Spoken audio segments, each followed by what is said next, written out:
Actions جو ہیں وہ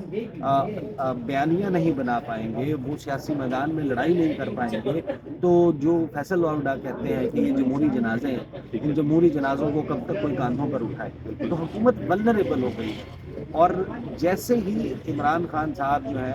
نجم سیٹھی صاحب کا بھی تبصرہ سن رہا تھا جس میں وہ کہہ رہے تھے کہ دیکھیں اب عمران خان جو ہے اس آئینی ترمیم کے بعد فیلڈ مارشل کو کوئی ہاتھ نہیں لگا سکے گا، استثناء جو ہے وہ صدر نے وہ بھی لے لیا ہے، وزیر اعظم کو بھی ڈیورنگ ہز ٹرم استثناء حاصل ہو جائے گا، عدالتیں جو ہے وہ کنٹرول میں ہے، تو دیٹ مینس کے chances are all time high کہ عمران خان صاحب جو ہے ان کی کچھ اسمارٹ پولیٹیکل مووز یا ان کا بنایا ہوا پریشر، دیکھیں 3 طریقے ہیں عمران خان صاحب کے باہر آنے کے۔ ایک طریقہ عمران خان کے باہر آنے کا یہ ہے کہ ان کے ووٹر سپورٹر کو اتنا بڑی اپرائزنگ کر دیں، کوئی جس طرح نیپال میں ہوا، جس طرح سری لنکا میں ہوا، جس طریقے سے بنگلہ دیش میں ہوا، ایسی سی کوئی صورتحال پیدا ہو جائے جہاں پر آپ اوور ویلم کر دیتے ہیں پورے سسٹم کو، پورے سسٹم کو آپ اوور ویلم کر دیتے ہیں، تو پھر آپ اپنی مرضی سے جو مرضی چاہیں آپ کر سکتے ہیں۔ دوسرا طریقہ یہ ہے کہ حکومت جو ہے اس کو یہ لگے کہ اب عمران خان صاحب ہمارے لیے خطرہ نہیں رہے، اور اسٹیبلشمنٹ کو بھی لگے کہ یہ عمران خان صاحب جیل سے باہر آنے کے بعد جو ہے وہ ہمارا نظام جو ہے اس کو تنگ نہیں کر سکے، ہمارے لیے کوئی بہت بڑی مشکل پیدا نہیں کر سکتے، تب عمران خان کا راستہ نکلے گا جو اب شاید صورت بن سکتی ہے۔ تیسرا راستہ یہ ہے کہ عمران خان صاحب ان ٹرمز کے اوپر مان جائیں جن ٹرمز کے اوپر ان کو بار بار کہا جاتا رہا ہے کہ آپ جو ہے وہ اپنی زبان کی ترشی جو ہے وہ ختم کر دیں، تنقید کرنا چھوڑ دیں، سسٹم کو چلنے دیں، اس حکومت کو مان لیں، اپوزیشن جو ہے وہ آپ بے شک تگڑی کریں لیکن سویلین سائڈ کے اوپر رہ کر آپ وہ کریں۔ جو نومبر 2024 میں عمران خان کو آفر کی گئی تھی اس آفر پر بھی آ جائیں، لیکن گزشتہ 1 مہینے میں خاص طور پر جو کچھ ڈیولپمنٹس ہوئی ہیں، خاص طور پر عمران خان کے ٹویٹر ہینڈل سے جو چیزیں آئی ہیں، اس کے بعد یہ جو تیسرا معاملہ ہے اس کا امکان کم ہو گیا۔ اب یہی ہے کہ مسلسل احتجاج، ایک ایسا احتجاج تحریک انصاف کی طرف سے یا اس قسم کی رکاوٹیں بن رہی ہوں حکومت کے لیے کہ ان کو لگے کہ ہمیں چیزوں کو ریلیکس کر کے اب اپنے لیے اسپیس جو ہے وہ ایک کام سچویشن بنانا چاہیے۔ اس سے بھائی اچھا، سہیل افریدی والے معاملے پہ ہم بعد میں جاتے ہیں۔ کچھ خبریں ایسی تھیں کہ جیسے 27ویں آئینی ترمیم منظور ہو جائے گی شہباز شریف صاحب کی چھٹی ہو جائے گی۔ دیکھیں شہباز شریف، اچھا میں اس میں بڑی دلچسپ آپ کو بات بتاؤں کہ جس وقت عمران خان صاحب کو نکالا گیا اقتدار سے اور شہباز شریف صاحب وزیر اعظم بنے، تو ہمیں یہ لگتا تھا کہ سال 2022 کا وقت شاید کوئی موضوع امیدوار موجود نہیں تھا، ورنہ شہباز شریف کا کبھی بھی چانس نہ بنتا۔ اس کی وجہ کیا ہے؟ شہباز شریف مسلم لیگ نون کے لیڈر نہیں، مسلم لیگ نون کے لیڈر نواز شریف تھے ملک سے باہر، نواز شریف پر تھے کیسز، اور شہباز شریف جس وقت آئے اس کا بہت بڑا نقصان اسٹیبلشمنٹ ہوا۔ بہت سارے لوگوں کے لیے عمران خان کا اقتدار سے نکالا جانا اتنا بڑا حادثہ نہیں تھا جتنا شہباز شریف کا وزیر اعظم بن جانا سانحہ تھا۔ ان کے لیے یہ ٹریجڈی تھی کہ بھائی ایک بندہ جس کے اوپر اتنے اربوں روپے کے کرپشن کے، ٹی ٹی کے، فلاں اسکینڈل، منی لانڈرنگ، اس قسم کے کیسز ہیں جس کے متعلق ہماری اسٹیبلشمنٹ، پاکستان میں میڈیا، پاکستان میں عمومی موقف جو ہے، اور پھر اس کے بعد اوپن اینڈ شٹ کیسز کہا جاتا ہے، اس کے ایویڈنس کے اوپر پروگرام آفٹر پروگرامز ہوتے رہے، تو ایسے شخص کو اٹھا کر وزیر اعظم بنا دیا، اور اس سے بڑا ایک دھچکا بھی لگا تھا۔ تاثر یہی تھا کہ شہباز شریف نے شیروانی پہن لی ہے اور بس یہ اس وجہ سے پہن لی کہ اور کوئی بندہ اویلیبل نہیں۔ سال 2022 کی تو کہانی ہے، اور بہت سارے لوگ یہ بھی سوال کر رہے تھے کہ اتنے سخت حالات ہیں اور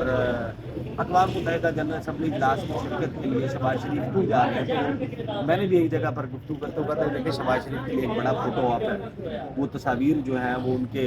آنے والی نسلیں جو ہیں وہ ڈرائنگ روم میں ایک تصویر لگی ہوگی کہ دادا جی جو ہے وہ اقوام متحدہ جنرل اسمبلی اجلاس سے بطور وزیر اعظم پاکستان خطاب کر رہے تھے، تو وہ اپنا شوق پورا کر رہے ہیں۔ لیکن شہباز شریف صاحب نے بہت سارے لوگوں کو غلط ثابت کیا۔ شہباز شریف نے جو سروسز دی ہیں یہ سروسز جمہوریت میں تو ظاہر ہے کہ جمہوری اعتبار سے دیکھا جائے بہت سارے کوشچنز جو ہیں وہ آ جاتے ہیں، لیکن اس کے لیے نا آپ کو اپنا آپ مٹانا پڑتا ہے، اپنی سیلف رسپیکٹ ختم کرنی ہے۔ شہباز شریف صاحب کے بارے میں جو قصے کہانیاں ہیں آج میڈیا کے اوپر بہت ساری پابندیوں کی وجہ سے سامنے نہیں آتے۔ شہباز شریف سونے سے پہلے جو فون کر کے اپنے سٹاف سے کہتے ہیں کہ ذرا دیکھ لیں کہ وہاں فلاں جگہ کا کوئی کام رہ تو نہیں گیا، ٹھیک ہے، تو شہباز شریف صاحب ایسا کوئی بھی کام نہیں کر رہے کہ جس سے ان کی چھٹی ہو جائے۔ شہباز شریف صاحب نے منیب فاروق صاحب کی اگر آپ گفتگو سنیں نا، وہ کہتے ہیں کہ شہباز شریف انکار نہیں کرتے۔ ایک تو بڑی اسی مزے لیے کی بات ہے، مطلب بچے ہوئے بھی اسی لیے ایک تو ہیں مزے کی بات یہ ہے، ٹھیک دوسری شہباز شریف کی سب سے مزے کی بات ہے وہ یہ ہے کہ شہباز شریف سوال نہیں کرتے۔ شہباز شریف کو جب کچھ کرنے کا کہا جاتا ہے، یہ میرے الفاظ ہیں، یہ منیب فاروق صاحب کے الفاظ ہیں، کہ شہباز شریف صاحب کو جو کرنے کا کہا جاتا ہے وہ سر گرا کے کرتے ہیں، he does not question۔ اور اگر نواز شریف ہوتے یہاں پہ تو پھر معاملات کچھ اور ہوتے۔ نواز شریف صاحب یہ ایک علیحدہ سے بہت دلچسپ اور لمبا موضوع ہے، ٹھیک ہے۔ لہٰذا اس کو ذرا سائڈ پہ رکھیں۔ البتہ میں آپ کو یہ بتا سکتا ہوں کہ شہباز شریف سے زیادہ سوٹیبل اور موزوں کینڈیڈیٹ اس وقت نہیں ہے۔ شہباز شریف کو اگر ہٹایا جاتا ہے تو پھر بہت مشکل ہو جائے گی، کوئی بھی شخص شہباز شریف والی سروسز نہیں دے سکتا۔ میں آپ کو رؤف کلاسرا صاحب کا پروگرام تھا اور اس میں فیصل واوڈا ایک تبصرہ کیا، بس وہ تبصرہ اگر آپ سن لیں تو آپ اندازہ لگا لیں کہ شہباز شریف کے بارے میں جو آپ سوال کر رہے ہیں وہ سوال کیا ہے۔ شہباز شریف کے بارے میں تبصرہ کیا تھا کہ جو مریم نواز صاحبہ ہیں اور میاں محمد نواز شریف ہیں وہ ہیں یونی کلر پالش، یعنی ان کے پاس ایک رنگ کی پالش ہے، لہٰذا وہ ایک ہی رنگ کے جوتے چمکا سکتے ہیں۔ یہ میرے الفاظ نہیں ہیں، اگین یہ فیصل یہ فیصل واوڈا کے الفاظ ہیں، اور انہوں نے کہا تھا کہ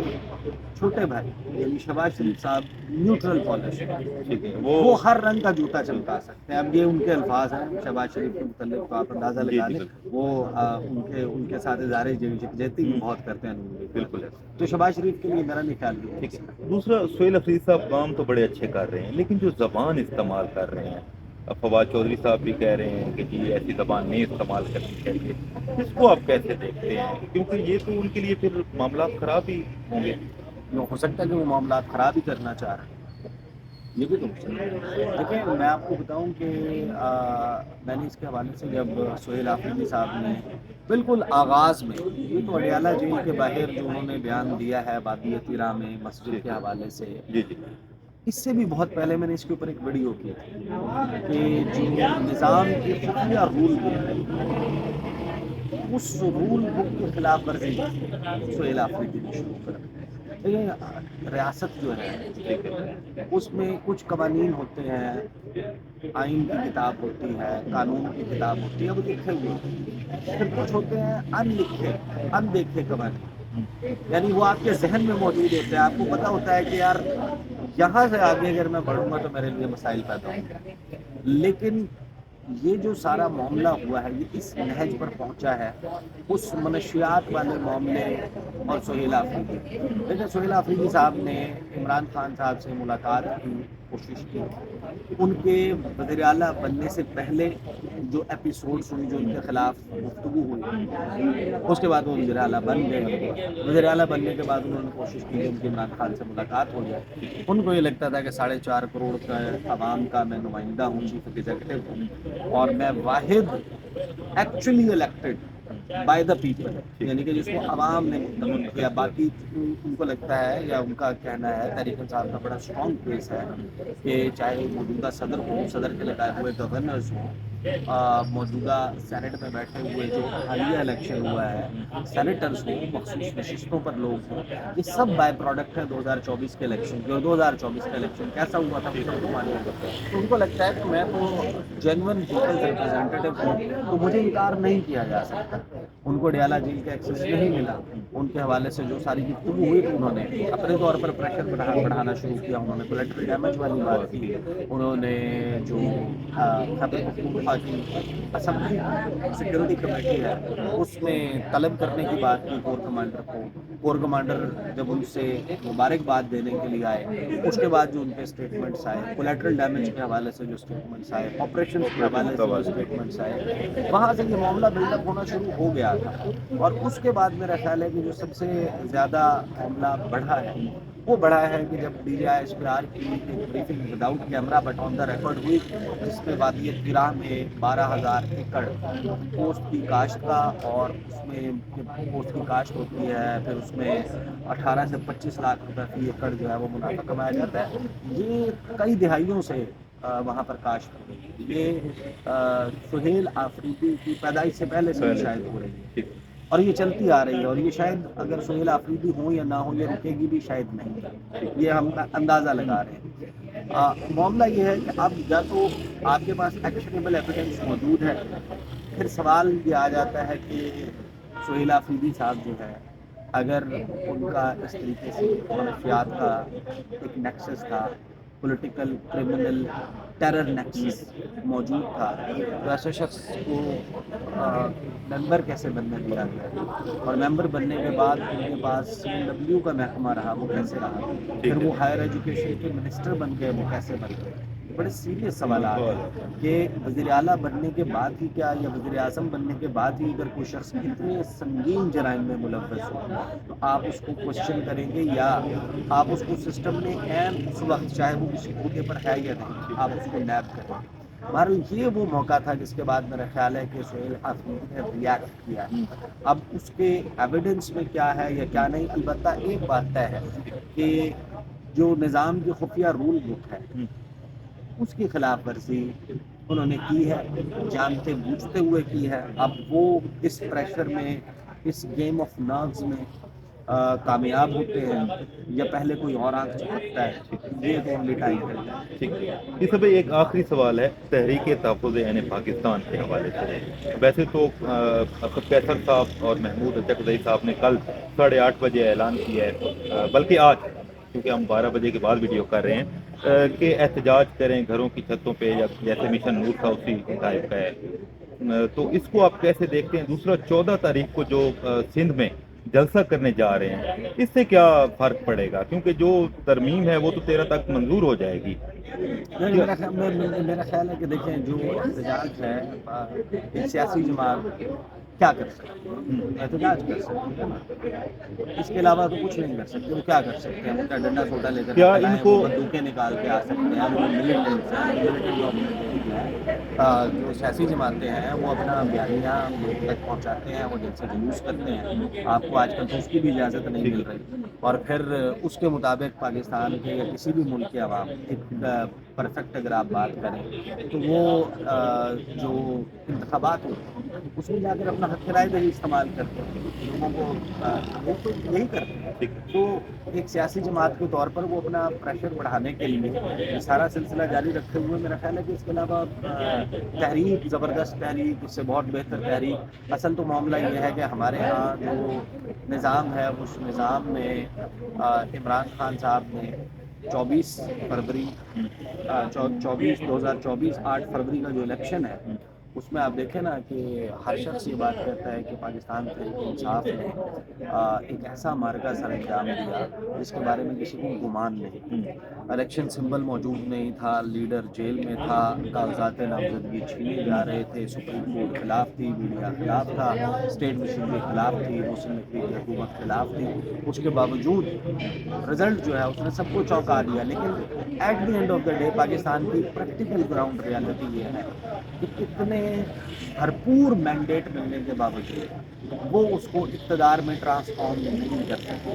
تو اس کا مطلب یہ ہے کہ پاکستان ایک انوکھا ملک ہے، ایک ڈفرینٹ ملک ہے. یہاں پر بدقسمتی ہے کہ یہ چیزیں ایسے ہیں، لیکن ظاہر ہے کہ ایک سیاسی جماعت اب اس سے زیادہ بہتر شاید اس طرح کی کچھ خبریں تھیں کہ شاید ان کو کوئی ٹرک کی بتی کے پیچھے لگا دیا گیا ہے، کیونکہ اگر ان کو 27ویں آئینی ترمیم کا راستہ روکنا تھا تو پہلے سے جاری کرتے، لانگ مارچ کی کال دینی تھی تو پہلے سے کچھ ایسا کرتے. آپ کو کیا لگتا ہے؟ نہیں 27ویں آئینی ترمیم کا یہ راستہ روک نہیں سکتے.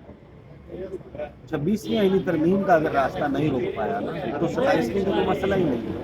لیکن 26ویں آئینی ترمیم جو پاس ہوئی تھی اس وقت مخصوص نشستیں نہیں ملی.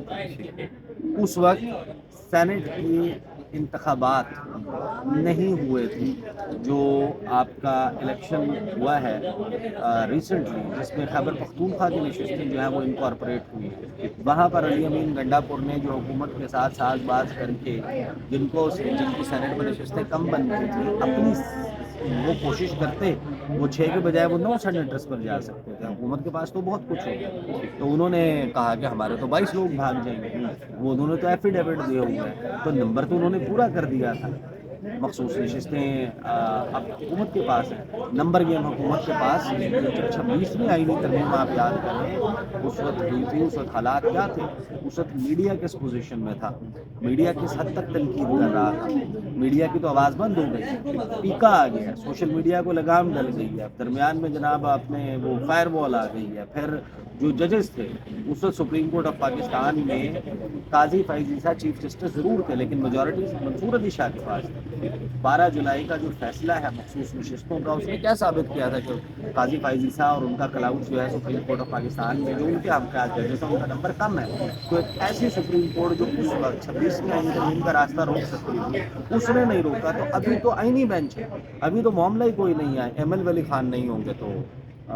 مولانا فضل الرحمان ہوں گے، مولانا فضل الرحمان اور ایم ایل ولی خان دونوں نہیں ہوں گے تو پاکستان تحریک انصاف کے 3-4 بندے ہی مینج کر رہے ہیں نا، باقی تو حکومت کا نمبر پورا ہے، تو میرا نہیں خیال کہ ہم پاکستان تحریک انصاف یا تحریک تحفظ تحریک پاکستان وہ عددی اعتبار سے کہیں بھی اس پوزیشن میں تھے کہ جہاں وہ اس آئینی ترمیم کا راستہ، آئینی ترمیم کا راستہ کوئی بھی سیاسی جماعت کیسے روک سکتی ہے، 2 ہی طریقے ہیں اس کے روکنے، ایک یہ کہ آپ عددی اعتبار سے زیادہ ہوں، دوسرا یہ کہ آپ دوسری جماعتوں کا عدد توڑ کے اپنے ساتھ ملا لیں، تو وہ دونوں صورتیں جو بھی اس وقت سسٹم کی بینیفیشری جماعتیں ہیں ان کے لیے زندگی اور موت ہے، وہ اس کو ووٹ دیے بغیر نہیں رہ سکتے، تو تحریک تحفظ آئین پاکستان کے پاس کوئی اتنے زیادہ آپشنز عددی اعتبار سے 27ویں آئینی ترمیم کو روکنے کے تھے ہی نہیں۔ بہت شکریہ عیسیٰ بھائی آپ کا بھی بہت شکریہ، ویڈیو اچھی لگی ہو تو اپنے فیڈ بیک سے ضرور آگاہ کیجیے گا، ہمیں دیجیے اجازت، اللہ حافظ۔